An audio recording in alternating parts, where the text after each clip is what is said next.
Hello, good morning mga tol. Isang malamig na umaga sa lahat. Happy New Year.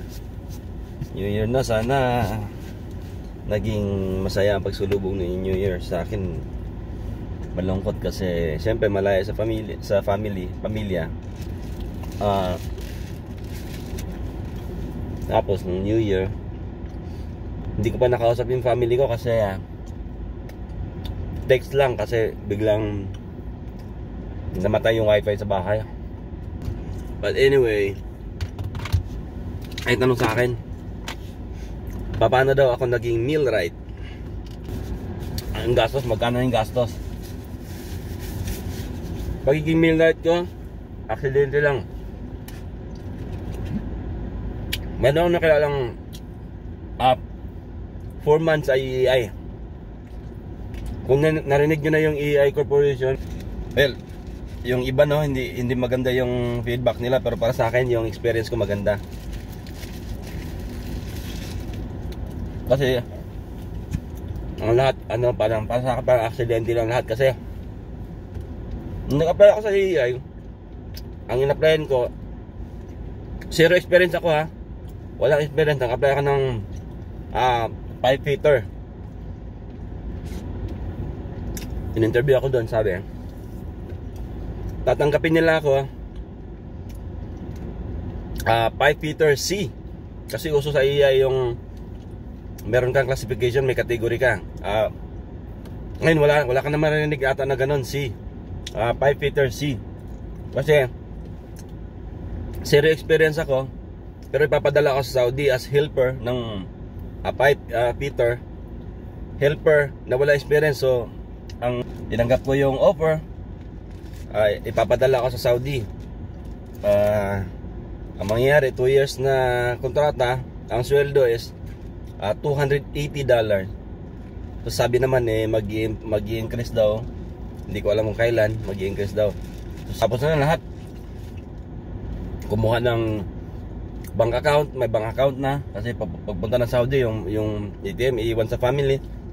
Kompleto na, nag-medical na lahat. Pidos, nakapag-pidos na ako lahat. Pero wala pang ticket. Hanggang sa inabot ng ilang araw, linggo, buwan, hindi ako nakaalis. Kasi nung una wala pang malinaw na walang malinaw na sagot. Hanggang sa puro follow up ako. Bandang huli, sabi pasensya na kasi hindi na ngayon nagpapadala ang EEI ng pipe fitter C. Gusto nila ipadala yung may experience na. Actually bago pa yun, nag-expire pa yung after 3 months, January, after 3 months nag-expire yung medical ko. Nag-medical ako ulit. After 3 months nag-expire ulit. So July na yun. July siya. Nag-expire na ulit. Medical na naman ako ulit.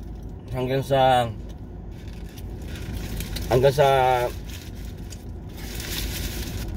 hindi talaga ako nakaalis. Nakaraming medical ako. Siyempre nawala na akong pag-asa. Kasi mag-iisang taon na ako nag-antay.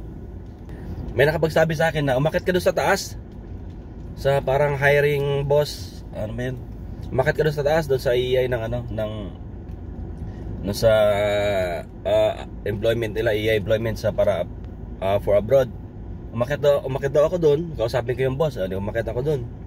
Mangyak-nyak ako doon, sa totoo lang. Sabi ko, sir, wala po akong simula January, nag-antay po ako, wala po akong trabaho dahil inantay ko yung makaalis ako for $280. Hindi na nagreklamo doon kasi unang-una wala akong experience, wala akong alam, zero. Ang alam ko lang helper ako sa construction yun. Sabi niya, naawa sa akin yung boss doon sa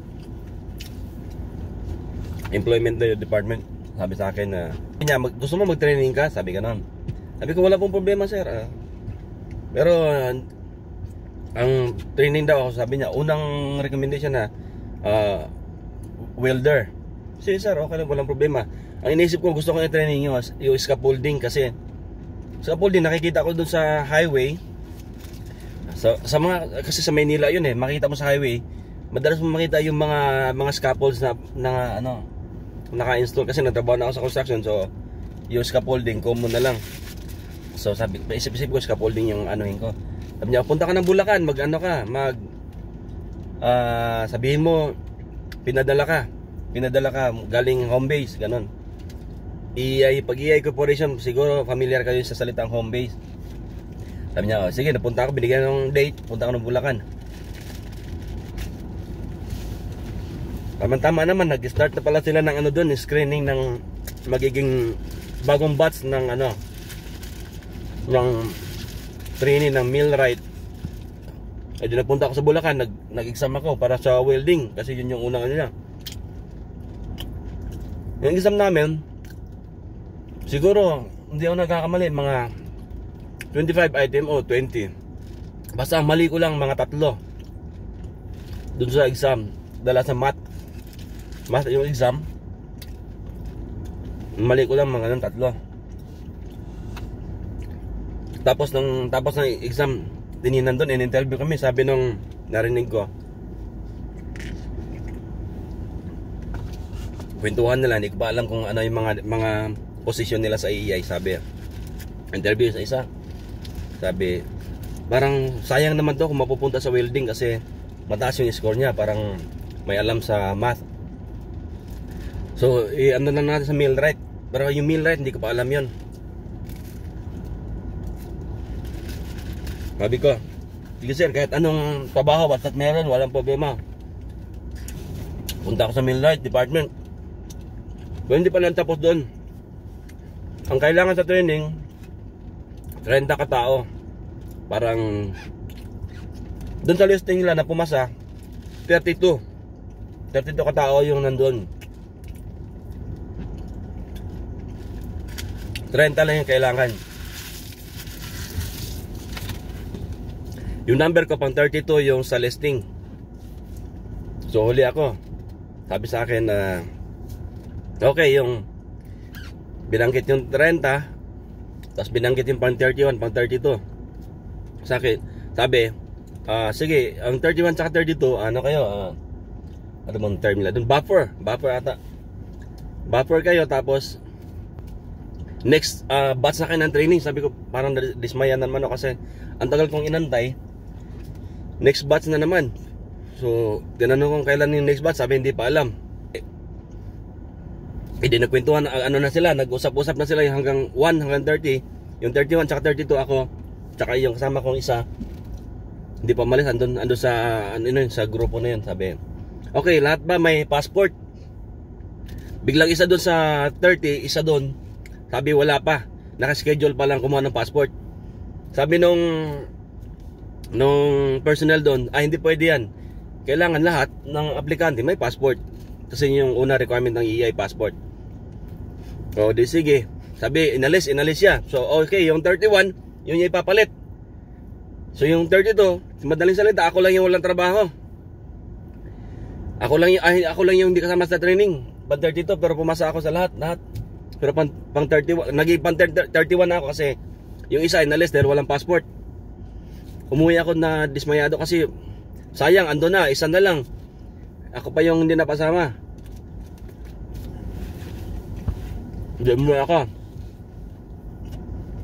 Dismayado ako. Hintahan kami ng misis ko. Sabi ko, parang minalas na ako sa ano.